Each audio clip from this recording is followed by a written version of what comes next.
Okay. All right. Welcome. This is our new discussion of A.D.d. I'm Frank Pitt, and this is Cheney Eddie. and today we're gonna talk about Bleach. Bleach. All right. So today we're actually gonna start an episode of just about Bleach. Just talk about Bleach in general. Just this is the first episode of many to come, hopefully. In this episode, we wanted to focus after the Eisen arc. Yeah. Talk about all the negatives we have of what happened after the Eisen arc. And if you have not seen Bleach or are actually interested in doing this, please stop listening now. Or, I mean, you could listen. You could listen either way. You know, it's up to you, really. Actually, we do need the views, don't we? Well, I mean, it doesn't matter about views. You know, we kind of want quality here, Frank.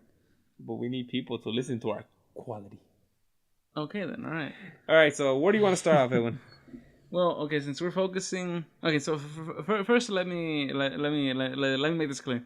I'm not a Bleach fanboy. I kind of am, but I don't believe that Bleach was entirely flawless up to the Eisen arc. But the flaws did seem to accumulate very rapidly after the Eisen arc. Very. Yeah, and that's what we kind of want to discuss about today, right? Yep. I was a fan of Bleach. I really was. I even bought detergent for it too. Like that exhibit meme. I heard you like bleach, so we had to put some bleach in your bleach. All right, so there was a lot of positive things for Bleach, like after the Eisen arc, and I was hoping it ended after there, but they decided to continue on with Ichigo trying to gain his powers with the Fullbring, which I did not like. Yeah, I didn't like that either because, for one fact, I mean, I believe that after he had lost his powers initially with what's his fucking name? He fought against Aizen. He lost his. What do you mean? No, the first time he lost his power to what's his name? Shit, I can't. Look at your phone, man. Look at your phone. Don't be ashamed. I turned it off. Don't be ashamed to look at your phone. Kuchiki.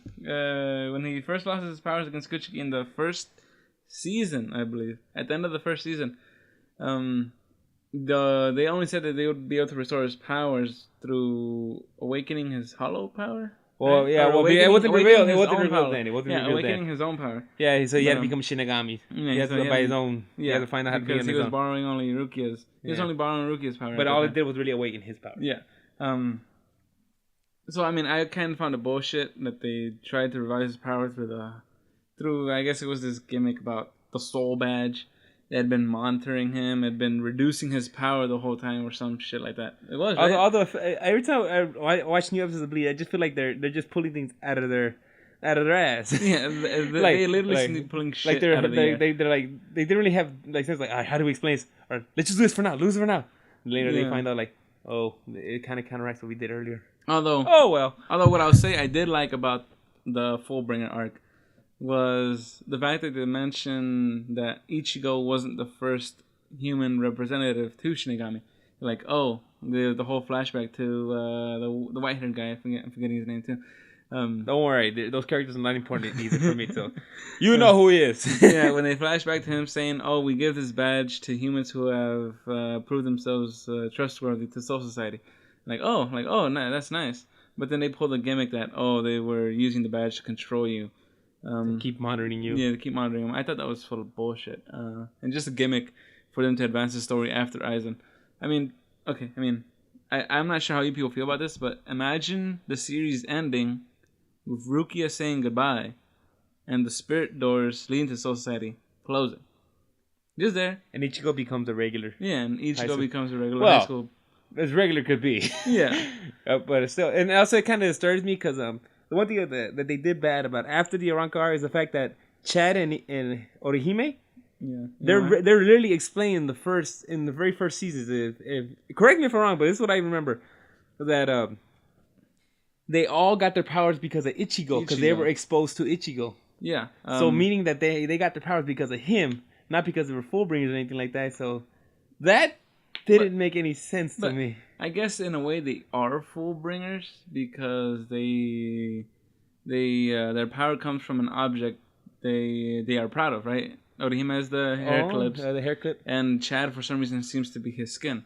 He's proud of his skin, so that becomes his weapon. He's Mexican, right? Yeah. I mean, I thought it would have been his medallion that his grandpa gave to him, but it turns out to be his skin. Because that's still how they counteract it. The way they explained at the beginning should be like, no, you had that power from the beginning, not exposed from Ichigo. So Ichigo's the reason that he was exposed to his Ryatsu which was crazy. Yeah, he was, as they said earlier, he wasn't controlling it. He was letting it flow uncontrollably. And how cool was that part though? Yeah, you finally see the.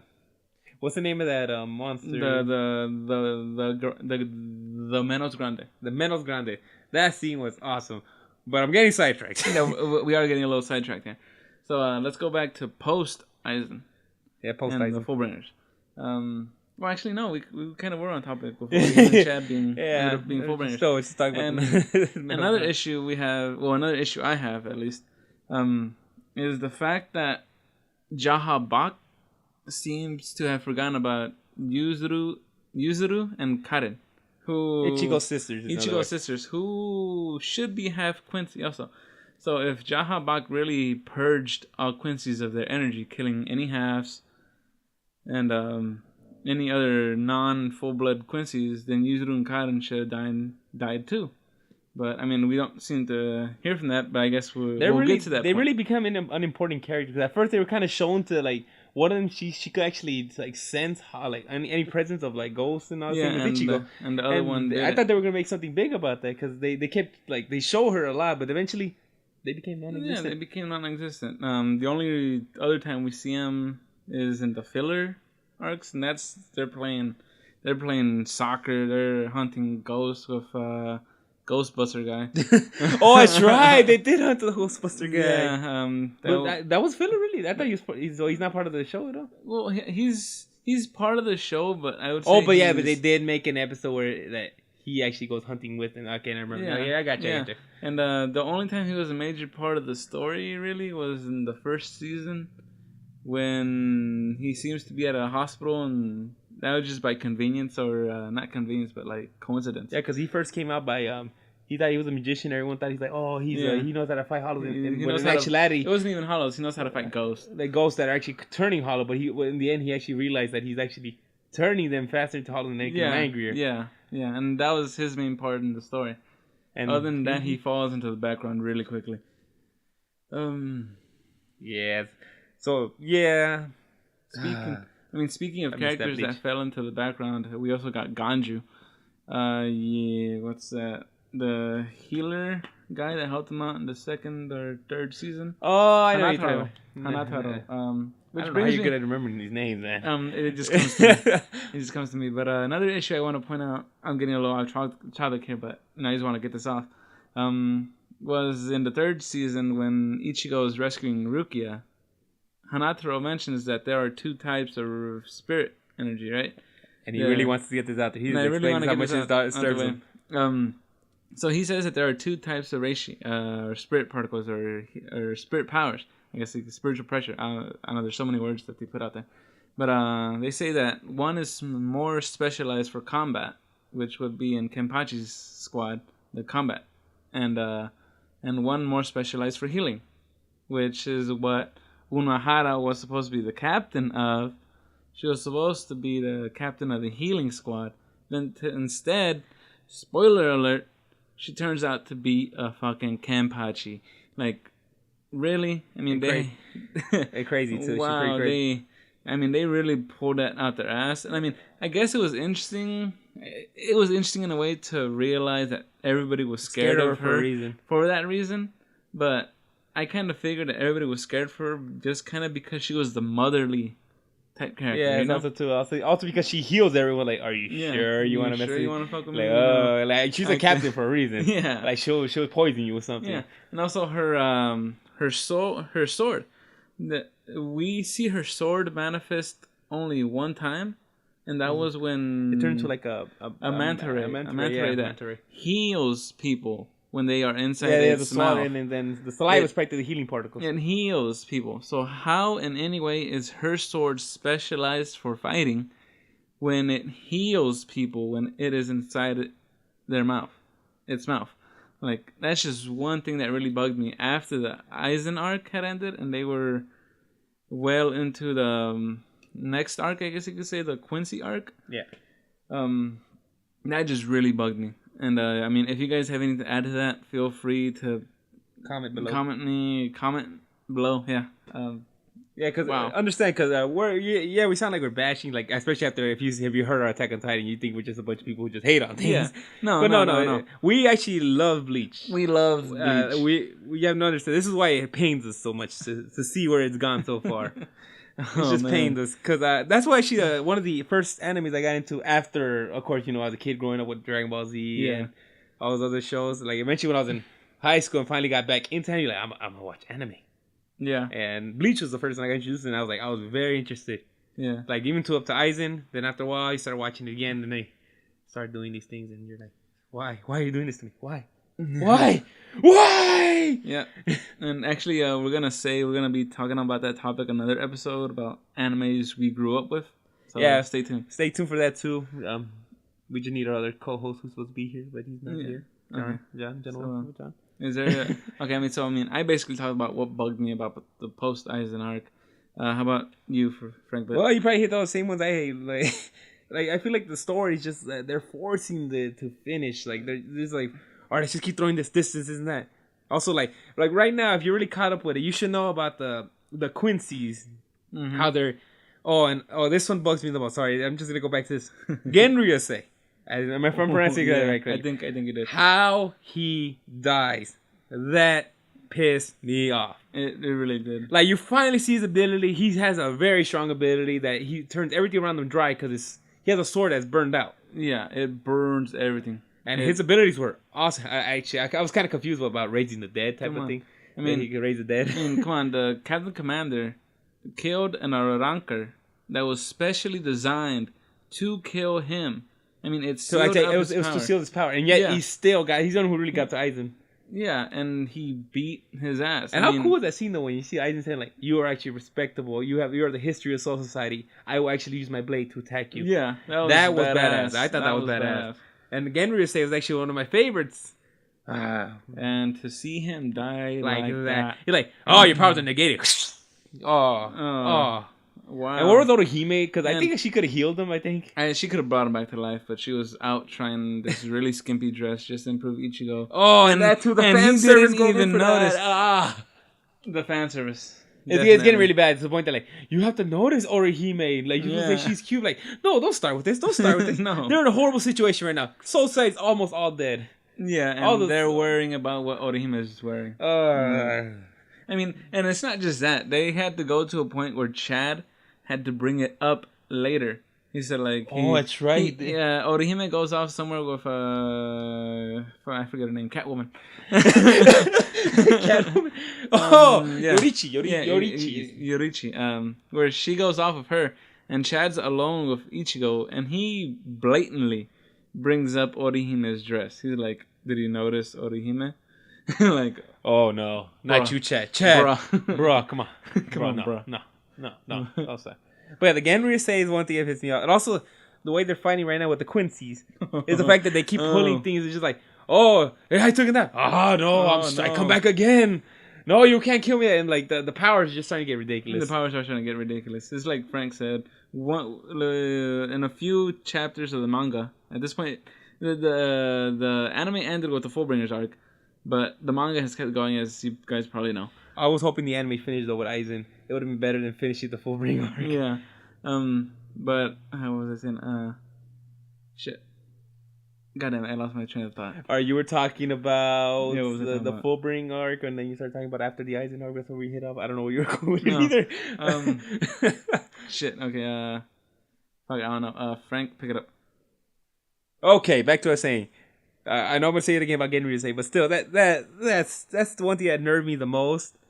And it just why they kill? And yes, and this vice captain, Genryusei's vice captain. He doesn't do much, does he? No, to the point. They explained that he dies. Obviously, he's the first one to get killed. I believe he's the first one to get killed. The captains, right? The red shit, dude. I don't even remember. Yeah, but I think he's the first one to be killed, and they explained that Genryusei has that scar in his eye because of his Bankai. He's the only one who actually landed a hit on him. Remember that? Yeah, okay.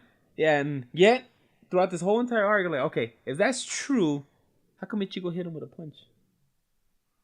Oh, shouldn't that power be a little bit more than that? Shit. Fuck, I'm gonna have to go back and reread that. I don't remember. You remember that? I don't remember that. Because his Bankai is actually the only one who actually laid a hit on him. But he was actually strong enough to be captain, but decided to stay under Genryusei. You don't remember that? I don't remember that. No. Yes. If I'm incorrect, then I read the wrong thing, but that's what I remember. Oh, crap. I'm gonna have to go. Yeah, I'm definitely gonna go back and reread yes, that. and the fact that he died very easily is a shocker to a lot of people.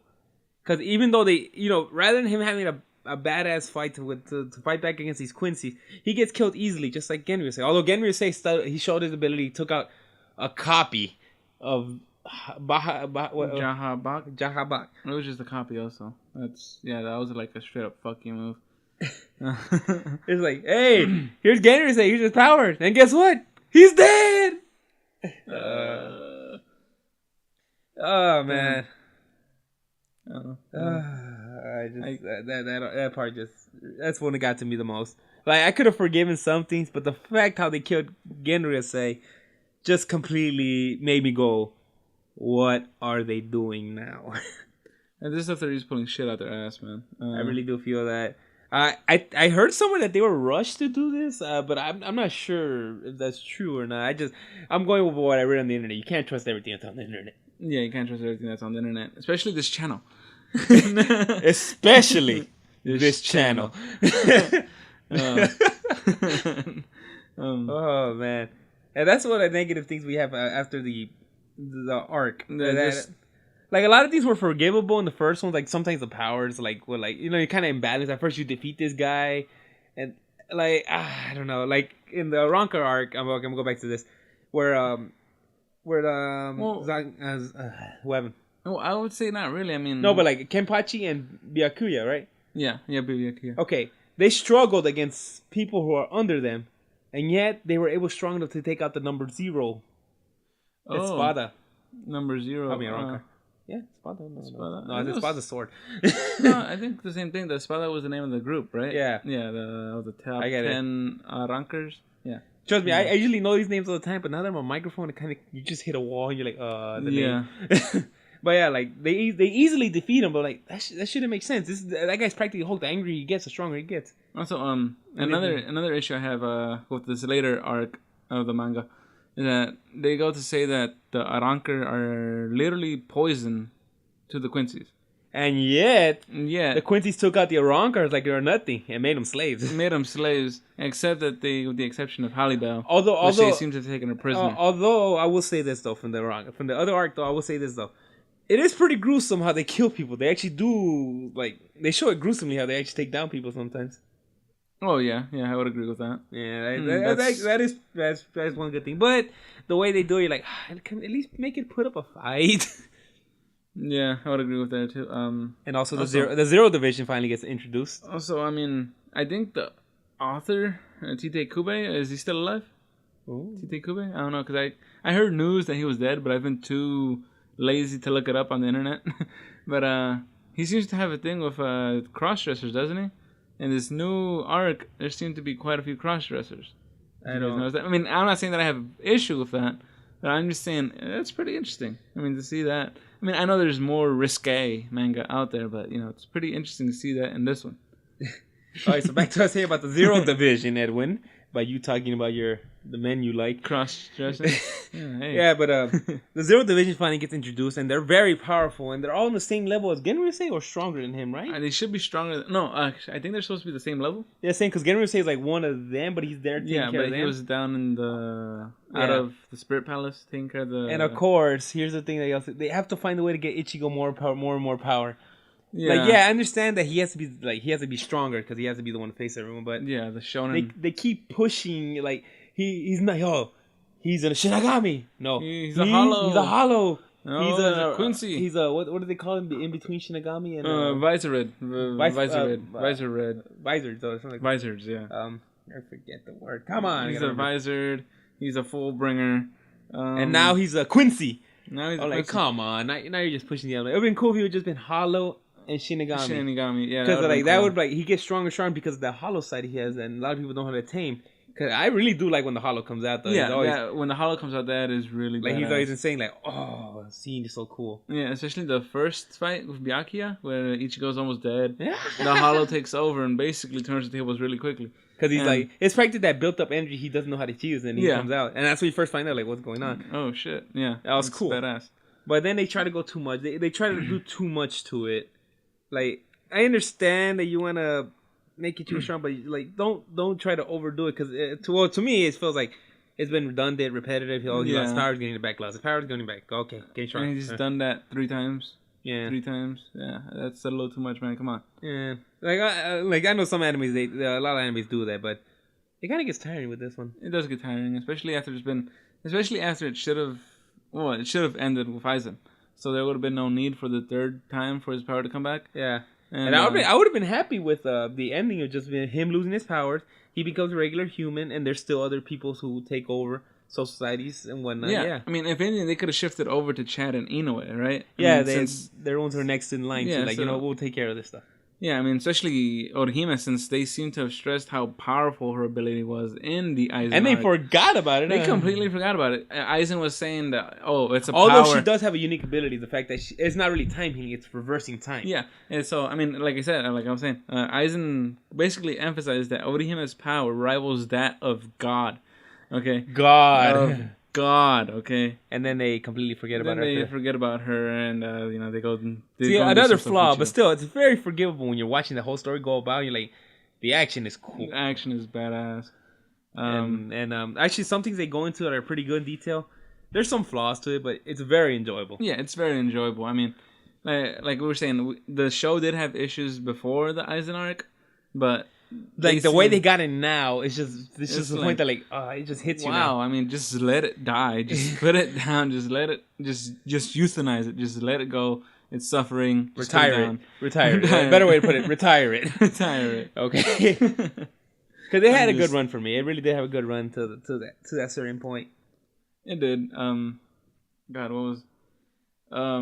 Also, another point was what's his name? The vice captain under Tozen. The guy with the 69 nose cheek. Everybody was very interested when he released his Bankai the first time.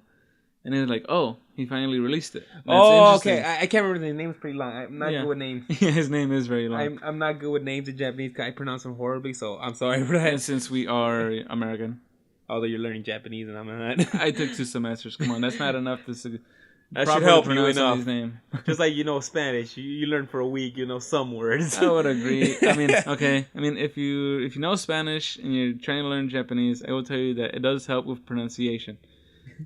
Yeah, some words are really too. Yeah, it does. I mean, ga. It's similar. Oh, we're not here to teach you Japanese. Yeah, exactly. So what topic were we on right now again?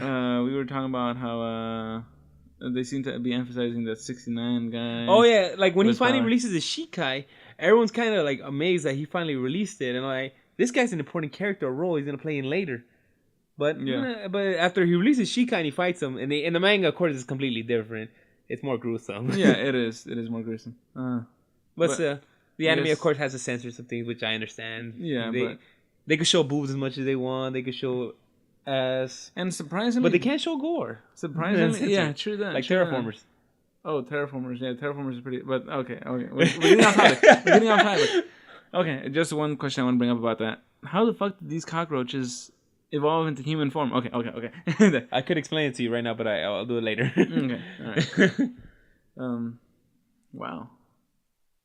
Oh, I mean, I got basically everything off my chest already. Although I'm pretty sure there's some more there. I'm just not remembering. Yeah, but think about it. This is only after the Aranka, after the Aizen arc. There's so much that everything's just flawed. Everything just counteracts each other. Like things that they said back then are linking up correctly to what they have now. Yeah, which is also actually I'm remembering something right now. They said that Soul Society was surrounded by a very dense spirit barrier. Well, everything's surrounded by spirit energy. Yeah, which was but that stone, right? That was supposed to diffuse spirit particles. Oh, you mean the stone that Aizen went after? Or? No. It's not a white stone that they made the prison out of to house Rukia that was said to absorb spirit particles. I wonder what happened there because I mean the Quincy's are readily able to absorb spirit particles, which I believe that stone was supposed to prohibit or something like that, or make it harder for them. Yeah. But then again, they seem to be running amok in Soul Society right now. Yeah. So. What do you think would have been a better way to continue if you would have to continue after the Aizen arc? What do you think you would have done better? What I would have done is I would have left Ichigo powerless.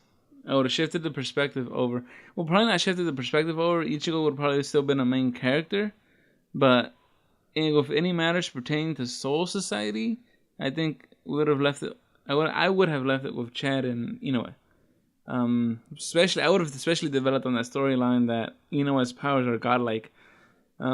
She could have probably easily defeated Jaha Bak, restored him to a point where he didn't have his powers, and stabbed him with a kitchen knife, something like that. Do some crazy housewife kind of shit. But that's just me. All right. Well, what I would have done is that without actually without I had to do much, they have the same mark now. If I would have had to continue with the same mark they would have now, I would have got rid of the full bring completely, not even included. Just have it all excluded, and have everyone wanted to see what the Royal Palace was about. I mean the what is it called? The other one. The palace. The Royal Palace. The Royal Palace. Yeah, with all the 0 divisions there. Yeah. I would have just started from there, because apparently the Spirit King that's up there had interest in Ichigo. Yeah, and that would have been a good time to introduce. They wanted to go look for Ichigo, and they want to restore his powers. That would have been more forgivable for me. Yeah, but I mean, if the point was to get him to Soul Society, I don't even think they would have had to restore his power because there was that one time where Urahara took Inoue and Chad. And they didn't. Well, they had spirit powers, but they didn't have a spirit form. Yeah. So I guess if you want to get them to spirit form, it's totally possible just to get them to the Soul Society.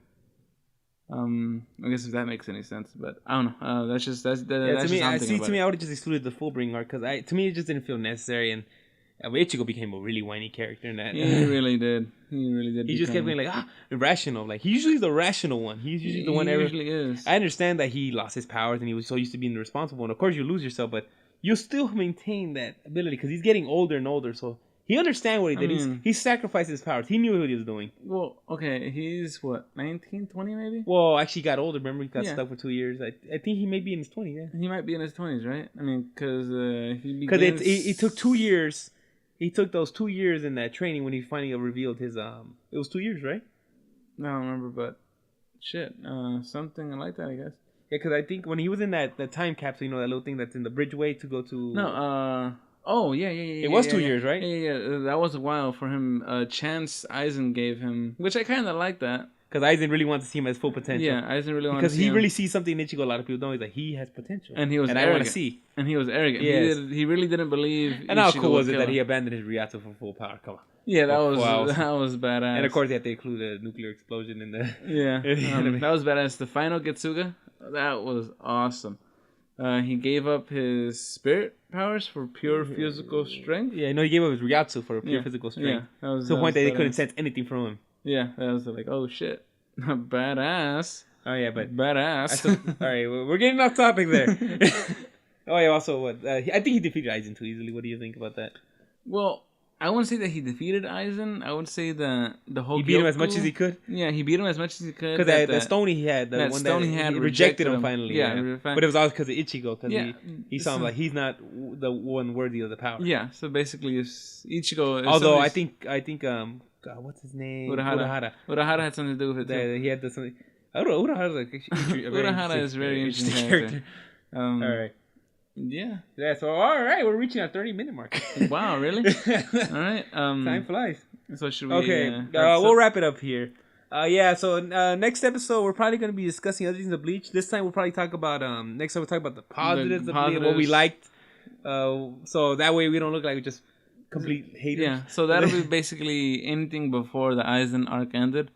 And probably a little bit into this newer stuff because there are some stuff to enjoy in the newer stuff. We're not saying at all to avoid Bleach completely. We're not saying it's actually a very interesting watch. Start from episode 1 and try to avoid the fillers. Once you get into the bounce arcs, Skip the bounce arcs. episodes. Skip a few. Avoid the fillers. Yeah, because the fillers. Or if you want to read, it's really not that long of a series. It goes on for a while, but it's not that bad. About 16, 20 pages. Like One Piece, where I'm at. Yeah, it's about 16, 20 pages per chapter, and there's how many 306 chapters right now, or 366? Yeah, the anime's pretty good. To me, honestly, the anime's pretty good. I really do like the beginning of the anime, how it begins, and try to avoid any fillers because the fillers are not pretty pointless. The bounce were good, and soccer and a lot. Oh man, yeah. There's just avoid the fillers, but the anime is actually pretty good to watch. It's actually entertaining. It's very entertaining. It won't be a waste of time unless you want to waste time. Then perfect.